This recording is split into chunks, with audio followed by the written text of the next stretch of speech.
ఈ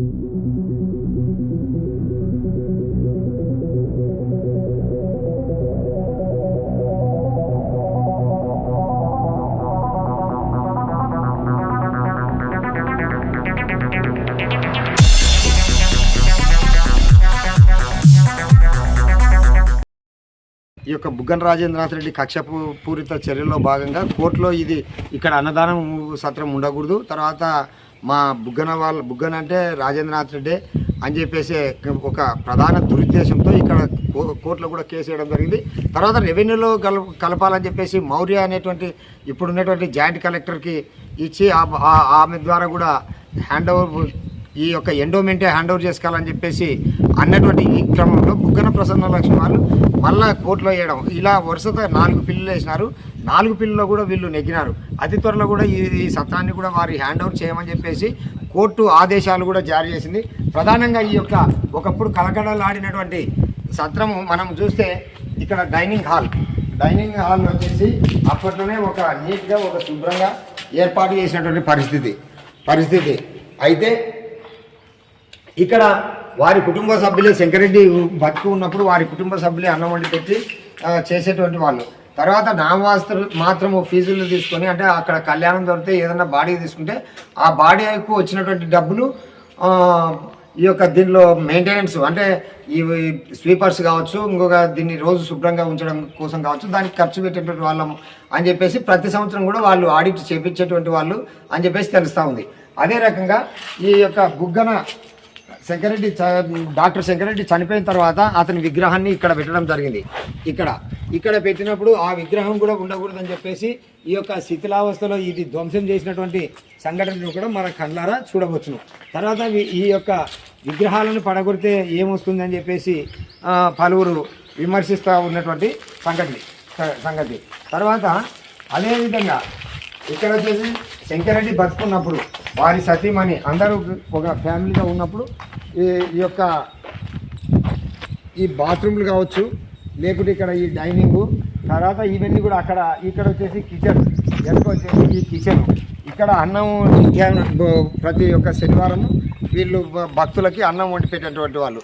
అదేవిధంగా ఈ యొక్క ఇది ఆఫీస్గా వాడుకునేటువంటి వాళ్ళు.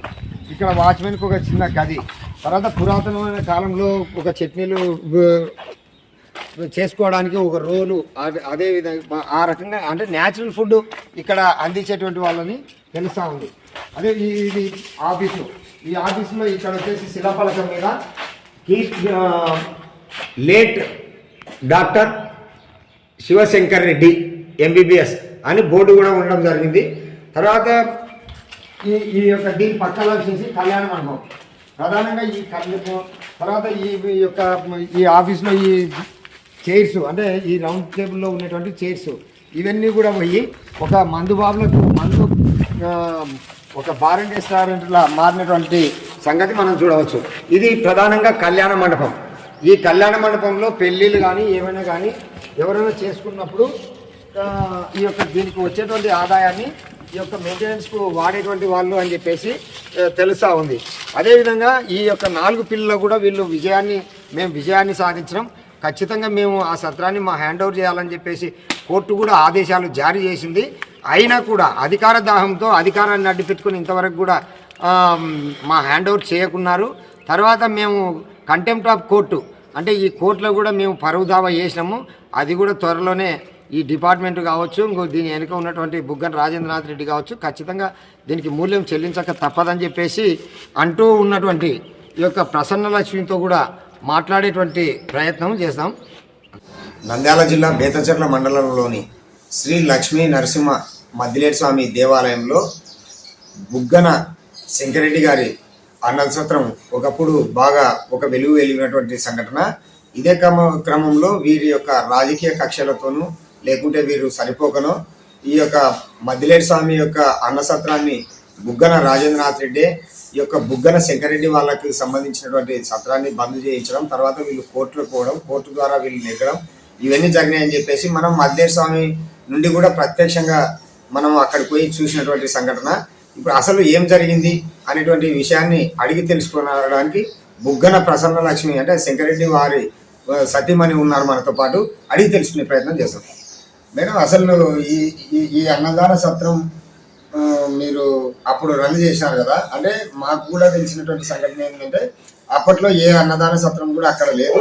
తర్వాత ఇది బాగా రన్నింగ్లో ఉన్నటువంటిది, అది దయనీయ పరిస్థితి ఉంది. దీనికి కారణం ఏంది, ఏమంటారు? 2001లో నేను గవర్నమెంట్ ద్వారా ఏడబ్ల్యూ ల్యాండ్లో ఎకరా 14 సెంట్లు తీసుకోవడం జరిగింది మా హస్బెండ్ ఉన్నప్పుడే. కాకపోతే అప్పుడు తీసుకొని మేము సత్రం స్టార్ట్ చేసినాం. చేసిన తర్వాత ట్రస్ట్ కూడా పెట్టేసినాం. ట్రస్ట్ మెంబర్స్ ఉన్నారు, అకౌంట్ ఉంది.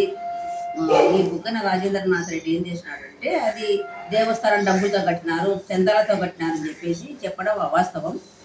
దాని గురించి అందరు ప్రజలు ఆయన దగ్గర ఉన్న నాయకులు ఏం చెప్పినారో అది కోర్టు, అది శిలాఫలకాలు వలగొట్టించి రాజేంద్రనాథ్ రెడ్డి దగ్గర ఉండి శిలాఫలకాలు వలగొట్టించి మా ఆయన విగ్రహం ఉండే విగ్రహం కూడా వలగొట్టించి చేయడం జరిగింది. తర్వాత ఆ విషయంలో నేను కోర్టు కూడా వెళ్ళడం జరిగింది. మా హస్బెండ్ డాక్టర్, ఆయన ప్రజలకు ఉచిత సేవలు అందించి ఆయన తన పుణ్య పొలాలు బిడ్డలకు 3 కూతుర్లు అయితే పెళ్లిళ్ళు చేసి పంపించేశారు. తర్వాత పుణ్య పొలాన్ని అమ్మేసి అక్కడ సత్రం కట్టేయడం జరిగింది. అక్కడ సుమారుగా 1,50,00,000కు పైగానే అయింది ఖర్చు. ప్రతి శనివారం అన్నదానం కూడా నడిపేవాళ్ళం. అది ఓడ్చుకోలేక ఒక వేదం చేరాలో ఆయన ఎవరు వాళ్ళ కుటుంబ సభ్యులు తప్ప ఎవరు ఎదగకూడదు, ఎవరు విగ్రహాలు పెట్టుకోకూడదు. మా సత్రంలో మేము విగ్రహం పెట్టుకుంటే ఆయనకే కడుపులో బాధ లేచిందో ఆయన ఆ పని చేయడం జరిగింది. నేను తర్వాత కోర్టుకు వెళ్ళా, హైకోర్టుకి వెళ్తే ఒక్కసారి కాదు 5 సార్లు, ఒక్కసారి ఈవోతో ఎండోమెంట్ ఈవోతో ఒక పారేపిస్తే అప్పుడు గెలుచుకున్న. తర్వాత వీళ్ళ ఎంఆర్ఓ ఆఫీస్ నుంచి ఎంఆర్ఓ గారితో వేయించినారు, అది కూడా గెలుచుకున్నా. 3వసారి మళ్ళా డిప్యూటీ కలెక్టర్తో వేయించినాడు, అది కూడా గెలుచుకున్నా. అట్లనే 5 సార్లు అప్పీల్ వేస్తే 5 సార్లు నేనే గెలవడం జరిగింది. ఇప్పుడు కూడా ఇంకా తనకు ఏమి లేదు, ఆధారాలు ఏమి లేవు. కనీసము కోర్టులో కూడా జడ్జి గారు దేవునికి స్థలం లేదు, దేవుని పొలం అని ఎలా అంటారు, దేవుని స్థలం అని ఎలా అంటారు అని ఆయన ప్రశ్నించడం జరిగింది. అది కూడా ఇది వరకు వాళ్ళని నడుపుకునేవారు. ఇలా పలగొట్టించిన తర్వాత కూడా నేను ఏమో దేవునికే లేని, నేను కూడా నాకు కొడుకులు లేరు, కూతురులే. దేవునికే లాస్ట్ వరకు ఉండి నేను లాస్ట్ దేవస్థానానికి ఒప్పచెప్పాలని నా ఆలోచన, నా ఉద్దేశం ఉండింది. నేను మరసంగా సైలెంట్గా ఉండి పోతే పోయింది లేదు దేవస్థానాన్ని అనుకుంటే ప్రజలు ఏమనుకుంటారు, నిజమేనేమో మంది సొమ్ముతో కట్టిందేమో దేవుని సొమ్ముతో కట్టిందేమో అనుకుంటారనే ఉద్దేశంతో నేను కోర్టుకు వెళ్ళి ఖర్చు పెట్టుకొని నేను గెలవడం జరిగింది. రేపు ప్రజల్లో కూడా అదే తెలిపినా ఇంతవరకు, ఇప్పుడు రేపు కూడా అదే చెప్తాను. తర్వాత ఇంకొకటి ఏంటంటే మేడం, ఇప్పుడు ఈ యొక్క ఈ కోర్టులకు పోయినారు కదా, కోర్టులకు పోయినప్పుడు ప్రత్యక్షంగా ఇన్వాల్వ్ అయినారా బుగ్గన రాజేంద్రనాథ్ రెడ్డి గారు, లేకుంటే కింద పరోక్షంగా అంటే ఆఫీసర్ల ద్వారా అయిపోయడమా, లేకుంటే అతని పేరు మీద కూడా ఏమన్నా వేయించినాడా? అతని పేరు మీద వేయలేదండి, అతని చేతికి మైల కాకూడదు కదా అన్నట్టుగా ఆయన గవర్నమెంట్ లాయర్ని పెట్టి అఫీషియల్స్ వేయడం జరిగిందండి. ఇప్పుడు కోర్టులో అన్ని విధాలుగా మీరు గెలిచినప్పుడు ఇప్పుడు మీ హ్యాండ్ ఓవర్ చేసుకున్నారా, లేదంటే కింద అది అట్లాగే వాళ్ళ హ్యాండ్ ఓవర్లో పెట్టినారా, లేకుంటే మీ హ్యాండ్ ఓవర్ చేస్తామంటున్నారా? వాళ్ళ హ్యాండ్ ఓవర్ లేదు, కోర్టులో అయితే జడ్జి గారు నా హ్యాండ్ ఓవర్ చేసినారు. నేను కూడా త్వరలోనే వెళ్తాను, అంతా క్లీన్ చేయించి సుమారుగా చాలా భ్రష్టు పట్టించినారు. దాంట్లో కూడా కొన్ని వస్తువులు ఉన్నాయా లేదా కూడా చెక్ చేసుకోవాలా. దాని మీద కూడా కోర్టుకు పోతాను, ఏమేమి లేవు అనేసి తప్పకుండా రన్ చేస్తాను. రన్ చేసి కూడా పేద ప్రజలకు అన్నదానం మళ్ళీ కూడా నడుపుతాను. ఇంకా ప్రజలు ఎవరైనా పెళ్లిళ్ళు చేసుకుంటే కూడా వాళ్ళకి ఇవ్వడం కూడా జరుగుతుంది. ఇక్కడ ఈ యొక్క బుగ్గన శంకరెడ్డి వారి సత్రం అంటే మామూలుగా దయనీయ పరిస్థితిలో ఉందని చెప్పేసి మనం కూడా చూడడం జరిగింది. మనం కూడా దాని గురించి పూర్తి స్థాయిలో గ్రౌండ్ లెవెల్లో సెర్చ్ చేయడం జరిగింది. తర్వాత ఇక్కడ బుగ్గన ప్రసన్న లక్ష్మి మాటల్లో ఏదంటే ఖచ్చితంగా ఇది ఒక రాజకీయ కక్షతోనే, తర్వాత బుగ్గన అంటే నేనొక్కనే బుగ్గన, అసలు మా బుగ్గన అంటే వేరే వాళ్ళు కాదు అనే ఉద్దేశంతో మా యొక్క భర్త యొక్క విగ్రహాన్ని కూడా స్వయంగా దగ్గరుండి పలగొట్టేయడం, తర్వాత ఆ యొక్క ఎండోమెంట్ వాళ్ళని ఉపయోగించుకొని రెవెన్యూ వాళ్ళని ఉపయోగించుకొని దేవస్థానంలోకి కలపాలని, అంటే దేవస్థానంలో ఉన్నటువంటిది దేవస్థానంలో మేము అన్నదానం చేస్తున్నాం తప్ప మేమేం తీసుకొచ్చుకుంటలేము కదా అది అని చెప్పేసి ప్రొఫెసర్ లక్ష్మి గారు అంటున్నారు. అదేవిధంగా మేము కోర్టులో జడ్జిమెంట్ వచ్చిన ప్రకారంగా మేము ఖచ్చితంగా హ్యాండ్ ఓవర్ చేసుకుంటాము, జడ్జిమెంట్ కూడా వీళ్ళ హ్యాండ్ ఓవర్లోనే ఉండాలని నడచాలని చెప్పేసి జడ్జిమెంట్ ఇచ్చింది. ఖచ్చితంగా దాన్ని హ్యాండ్ ఓవర్ చేసుకొని పేద ప్రజలకు మేము అన్నదాన కార్యక్రమం కొనసాగిస్తాం. పేద ప్రజలు ఎవరైనా పెళ్లి చేసుకుంటే కూడా మేము అంటే తాత్కాలిక ఫీజులు తీసుకొని కానీ ఆ మెయింటెనెన్స్ కింద మేము ఖచ్చితంగా నడుపుతామని చెప్పేసి చెప్తా ఉన్నారు. Eswar Reddy, PM9 news, Betamcherla.